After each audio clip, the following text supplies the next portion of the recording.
powerful. He's so vicious. Like his one punch power at 135 is like nobody else's in the division. Like the way he starches people is crazy. Exactly. He gets so much torque and power into his punches, and he's so fast that he covers ground, and his uppercuts, they're just devastating. Yeah, for sure. I think I can stop. I'm much quicker than him. He's much stronger, much bigger, but we just gotta wait and see until we get in there and test the waters. Joe Rogan looked genuinely surprised when Gervonta Tank Davis showed up at the press event before his exhibition fight with Jake Paul. Fans are used to seeing Davis with his usual lean, athletic build, but this time, he looked noticeably bigger and more muscular. Even Rogan, who's seen countless top athletes up close, couldn't hide his amazement. It was the kind of reaction you give when someone looks even better than you imagine. I'm a giant Gervonta fan. I Yeah. think that guy is so unusual. Yeah. His style's so unusual, and his patience. The Leo Santa Cruz fight was really something for me because Leo Santa Cruz is a technician, Mexican style, and the fight was very close before Tank stopped him. But he has that power that can end it. He finds these openings and Yeah. he sees them, but he doesn't go after them right away. He waits for the right time. He's Right. so patient. Like when you watch the early rounds of his fights, he probably has the lowest punch count in the early round. But he also knows he's got that nuclear option that if he can crack you, most likely he's going to take you out. He's got massive confidence in him. During the face-off, Davis seemed to purposely play down his new size. Instead of flexing or striking tough poses, he stayed calm and casual, sometimes folding his arms or turning slightly to the side as if to hide parts of his physique. It looked like a deliberate move, maybe to avoid drawing too much attention to his bulk or to keep people guessing about his transformation. Still, even with his relaxed posture, the change in his body was impossible to miss.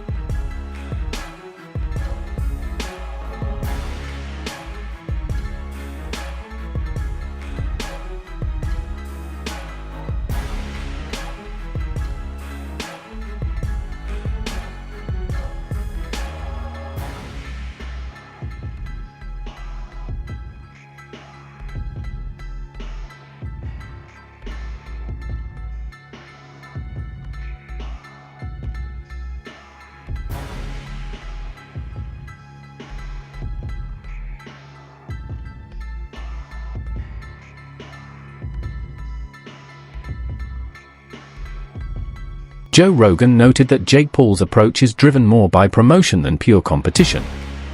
He explained that these kinds of fights are designed to grab attention, to pull in casual fans and spark curiosity with unexpected matchups.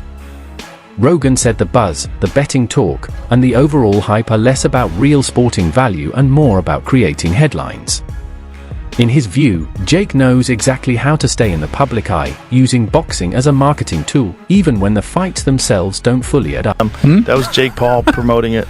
You know, it's just like, doesn't bother me. There's compromising the sport, and that's like bad. It's just like if I bet on it, watching it it bothers is the fuck out hard. of me. Watching it with people who are so in on it, and then also man, the sports betting apps, they introduced like chat apps in them in Australia, so it's like they're trying to take the place of social media companies where you go together and you meet your friends. Like betting should be exciting enough without having a weird. They're just trying to draw you in. Thing. They're just trying to make money, right? So they're trying to draw you in any way they can. Yeah. Davis is a lightweight champion who usually fights at around 135 pounds, while Jake Paul has been competing near the cruiserweight range in his previous matches.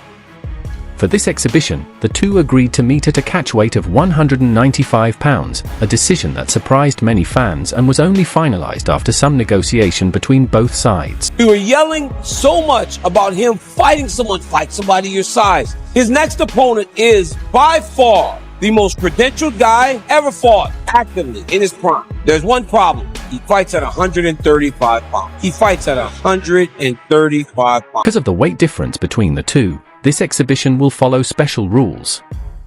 Both fighters will wear 12-ounce gloves, noticeably heavier than what Davis usually uses in his regular lightweight bout. Paul versus Tank fight is getting really weird.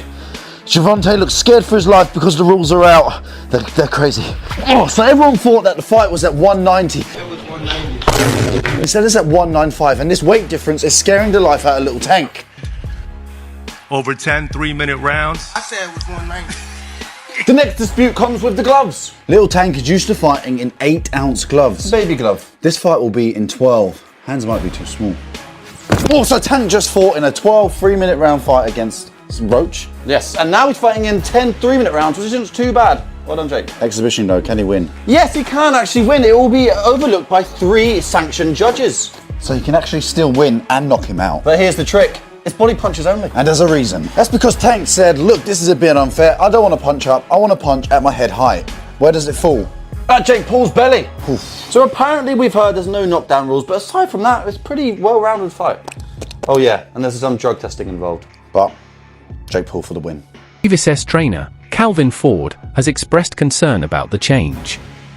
He explained that while heavier gloves can lessen the impact of punches, they also affect how a fighter throws and blocks shots, which can alter a boxer's rhythm and overall strategy.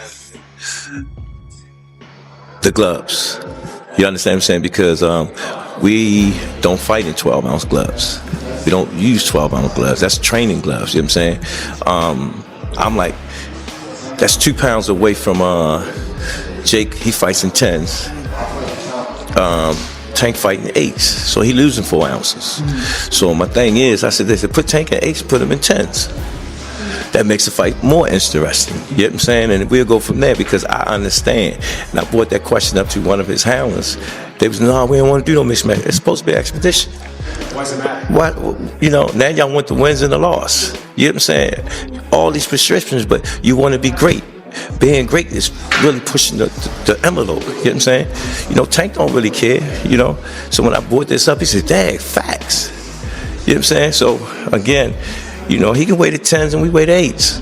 Then we got to fight. Shared his reaction to the face-off between Jake Paul and Gervonta Davis, pointing out the massive size difference between them. He joked that Davis is so much smaller that he'd practically need a ladder just to reach Jake's chin. While Atlas acknowledged that differences in skill and style are normal in boxing, he emphasized that the size gap in this matchup is far beyond what makes sense for a fair fight. They should also have like the size of the ring, the size of the glove, all that stuff, particulars should be in the contract. But I would probably look for one thing that is not the common thing to have in a contract if I'm Tank. A ladder. A ladder. Can I get a ladder? Somebody? You know what I mean? Hey, look, if he hits him on the chin the way he can punch, Jake might be doing a dance. You know what I mean? Not voluntarily either. But we'll get into that more later. The thing that I'm talking about right here is what you said. It was stark. The size difference was really, you couldn't ignore it. We understand the talent difference, the experience difference. We understand all of that. But the size, the pure, and we understand small guys can beat big guys. We just saw Crawford do it to Canelo, but you know, a little different. The size difference was, I mean, it was eye-catching, jaw-dropping, and it made me think, and I'm going to ask Richie, our man here who's doing all the taping, who does such a marvelous job. I'm going to ask him, because I know he's an expert in this area, but it reminded me of one of the Rocky movies where they had the face, where they did the wrestling thing with Rocky and Hulk Hogan, a.k.a. Thunderlips. He was Thunderlips back there. And I thought I had it right, and it was confirmed